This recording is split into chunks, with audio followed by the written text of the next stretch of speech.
My visit provides us, Mr. President, with the opportunity to celebrate 60 years of bilateral relations rooted on shared values of freedom, democracy, rule of law, equality, and inclusivity. My visit takes place at a time when democracy is perceived to be retreating worldwide. The accelerating drift towards regimes indifferent to democratic values is a deep concern to us, and I believe it is time the US, working with Kenya, deploys its capabilities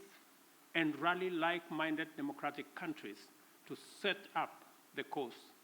for democracy. During our discussions, we agreed on the significant opportunity for the US to radically recalibrate its strategy and strengthen its support for Africa, as discussed at the US-Africa Leadership Summit, by enhancing its investment in the institutions of African integration and increasing support for peace and security. As we take this historic step of elevating our partnership to be more effective in addressing global challenges, it is important for us to appreciate that many countries in Africa, including Kenya,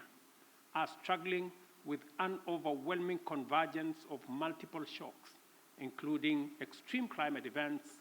debt distress, and the disruptive upheavals in Europe and the Middle East, whose cumulative impact is to divert national resources from investment in people and economic growth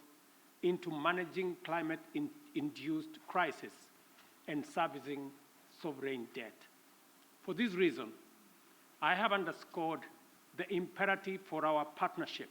to facilitate recovery from these multiple crises, and particularly for the United States of America to take a leading role in a comprehensive debt resolution framework by doubling contribution to the concessionary financing window of the World Bank, and also to work with the IMF on rechanneling SDRs to institutions like the Africa Development Bank to further leverage on private sector funding to support countries. Unless this is done, and done immediately, the values of freedom, democracy, and the rule of law are in great jeopardy.